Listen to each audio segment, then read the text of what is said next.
Good morning student. आज online class में आप लोगों का हार्दिक स्वागत करता हूं। आज हम क्लास 8 में सोशल साइंस जो है चैप्टर का नाम है 1857 की क्रांति। तो इसमें 1857 की क्रांति के बारे में हम आज आपको इतिहास में बताएंगे किस तरह से 1857 की क्रांति हुई, क्या कारण थे। इन्हीं कारणों को लेकर के आज हम आपके सामने प्रस्तुत हैं।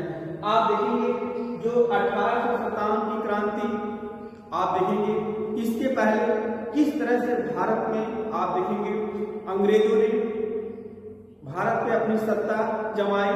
आप देखेंगे इसके पहले 1757 ईस्वी में 1757 ईस्वी में आप देखेंगे एक युद्ध होता है, प्लासी का युद्ध।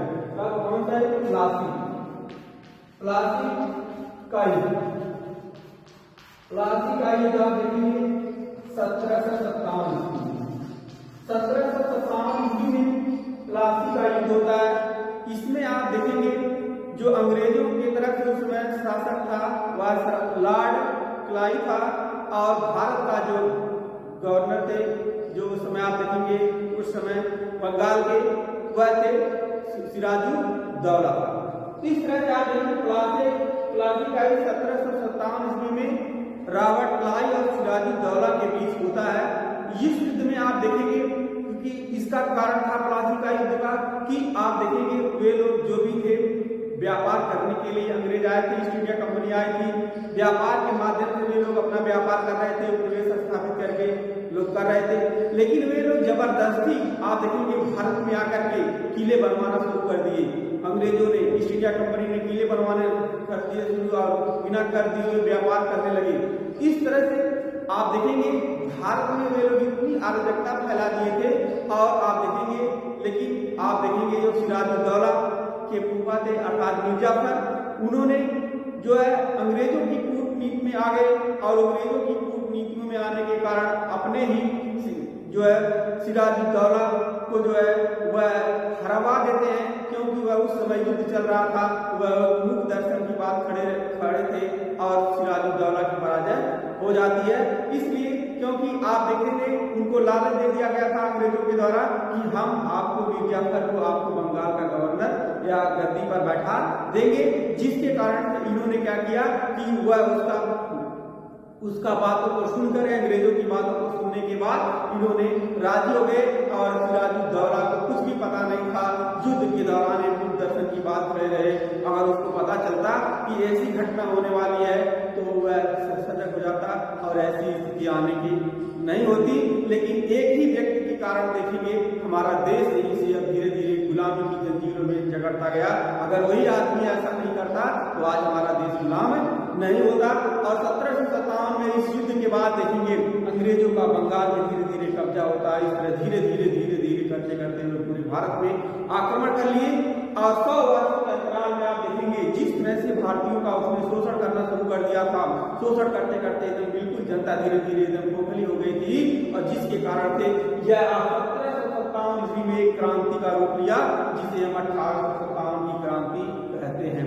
इसके बाद आप देखेंगे इसके भी जो कारण थे जो हम आपको बताएंगे कि 1857 की क्रांति का जो है कारण था। आप देखेंगे जो है पहला जो था राजनीतिक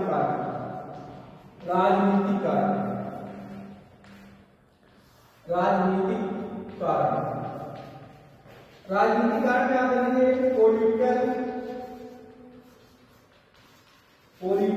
में क्या थे कि जैसे आप देखेंगे यहाँ पे 1857 में लॉर्ड डलहौजी का शासन था। अब आप देखेंगे उसने 1848 में सत्ता प्राप्त किया जो है, तो उसने अन्य लॉर्ड डलहौजी उसने राजभड़क की नीति अपनाई। कौन सी नीति अपनाई? राजभड़क की नीति अपनाई उसने। आप देखेंगे उसके तहत आप देखेंगे झांसी, सतारा, नागपुर और जैसे राज्यों को अपने अनैतिक रूप से जो उसको कब्जा कर लिया।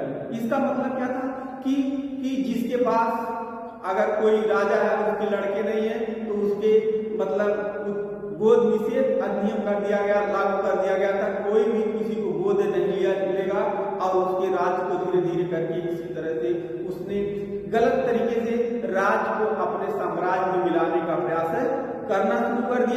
इस तरह से झांसी आप देखेंगे उनके दस्तखत को स्वीकार नहीं करते अंग्रेज, इस तरह से उनको भी मिला दिया गया। बहुत वीरता के साथ झांसी की रानी ने लड़ाई लड़ी अपने उत्तराधिकार को लेकर के, लेकिन आप देखेंगे इन्हीं सभी आंदोलनों से पूरे भारत में आप देखेंगे जो है गलत तरीके से इसके राजनीतिक गतिविधियां जो थी, जो राज हड़प करने की नीति थी, यह पूर्ण रूप से आप देखेंगे यह लोगों के अंतर्गत इतना आक्रोश पैदा कर दिया, जिसके कारण से यह हर एक भारतीय मन में इसके विरोध के लिए लोग तत्पर थे और जो एक क्रांति का रूप धारण कर लिया। इसके बाद आप देखेंगे जो दूसरा कारण था, अब आप देखेंगे दूसरा कारण में जो आर्थिक कारण, आर्थिक कारण में क्या था? आर्थिक कारण में आप देखेंगे इकोनॉमिक केसेस में, इसमें जो था इकोनॉमिक केसेस में आर्थिक कारण में, अब आप देखेंगे कि उस समय जो पूर्ण रूप से भारत की स्थिति आर्थिक रूप से अंग्रेज खोखला कर रहे थे। मतलब यहाँ पे देखेंगे कि जो भी सामान होते थे वह जो ब्रिटिशों से, क्योंकि आप देखेंगे 1857 में यानी लगभग 19वीं शताब्दी में औद्योगिक क्रांति ब्रिटिशों में हो चुकी थी, और जिसके कारण से यहाँ से कच्चे सामान ले जा करके वह तैयार माल बेचकर भारत में अधिक से अधिक पैसा ले जाते थे। और यहाँ पे स्थिति खराब कर दी थी कि सभी लोग बिल्कुल क्या हो गए थे, परेशान हो गए थे। अब इसी तरह से क्योंकि वहाँ पे मशीनों का सामान बनाए जाते थे और यहाँ पे जितने भी उद्योग धंधे थे, जितने भी कलात्मक धंधे जो किए जाते थे, सूती कपड़े से लेकर के सभी चीज बनाए जाते थे, उन्हीं चीजों को उसने क्या कर दिया, पहले तो छोटे छोटे जो कुटीर उद्योग थे उनको ध्वस्त कर दिया और लोग बेरोजगार हो गए। इस तरह से समाज में अराजकता फैला दिया, आर्थिक रूप से जो हमारे उद्योग धंधे थे सबको चौपट कर दिया, क्योंकि यहाँ से जो कपड़े जाते थे पहले बहुत मांग थी, लेकिन उन्होंने इस तरह से चाल चली कि जो भारतीय जितने भी सामान थे उनको जो है तो मतलब उसको समाप्त करने का प्रयास किया और अपने सामान को जो मार्केट में लाने का प्रयास किया, जिस कारण से भारतीयों की और सभी लोगों की आर्थिक स्थिति बिल्कुल क्या हो गई थी, दयनीय हो गई थी, जो 1857 की क्रांति का कारण बनता है। इसके बाद देखेंगे धार्मिक और सामाजिक कारण। तीसरा आप देखेंगे क्या आता है, धार्मिक एवं सामाजिक कारण। सामाजिक कारण इसमें आप देखेंगे रिलीजियस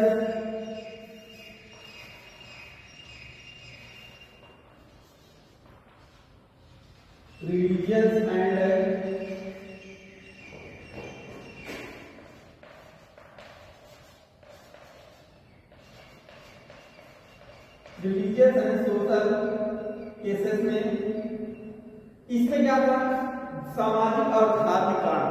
अब आप देखेंगे यहाँ समाज में जो भारतीय समाज था उनकी अंग्रेजों ने हमेशा उपेक्षा करती थी, उनको सम्मान नहीं देते थे। और आपको बता दें कि जितने भी उस समय जो अंग्रेज थे, उसी अंग्रेज चाहे कंपनी हो, चाहे उनका सहयोग है, चाहे कार्यालय हो, सबसे ज्यादा जो थे भारतीय लोग थे, उनकी सहायता करते थे। लेकिन उनको जो है भारतीयों को जो है अंग्रेज वो ऊंचे पदों पे नहीं रखते थे, उनका सम्मान नहीं करते थे और नहीं तो उनको जो है अलग अलग तरीके से परेशान करने का काम करते थे।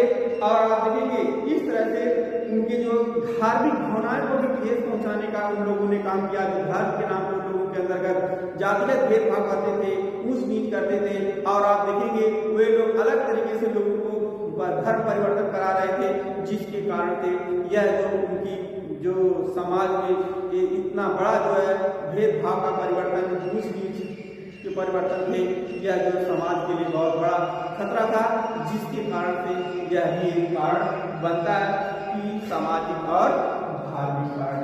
इसके बाद हम आगे देखेंगे, इसके बाद अगला जो है सैन्य कारण। इसमें चौथा आप देखेंगे क्या था, सैन्य कारण। कि मतलब सैन्य कारण में क्या था, मिलिट्री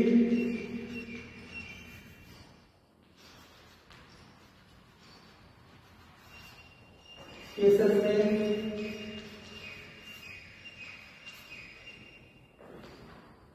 देखेंगे मिलिट्री केसेस में क्या था सैन्य कारण में। आप देखेंगे सैनिक जो थे, जो सैनिक थे उनके साथ जो भी अंग्रेजों का बर्ताव जो सही तरीके से नहीं था और ब्रिटिश जो सैनिकों का सम्मान एकदम नहीं करते थे और उनको एकदम ऊंचे उठने का भी नाम नहीं लेते थे, क्योंकि वह हमेशा नीचे दबाना चाहते थे और अपने लोगों को केवल उच्च पद पर बनाते थे, जिसके कारण से सैनिकों में एक बहुत बड़ा असंतोष पैदा हो गया था।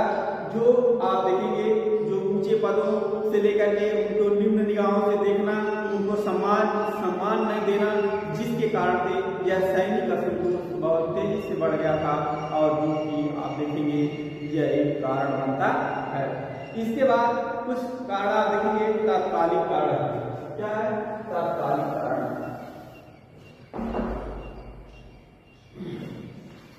पांचवा कारण देखेंगे तात्कालिक कारण। तात्कालिक कारण में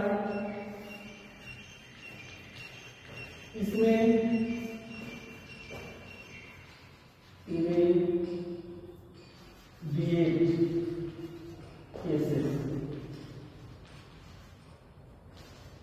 आप देखेंगे इमीडिएट केसेस में क्या था,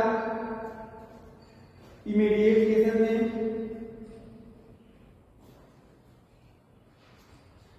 कि तात्कालिक कारण।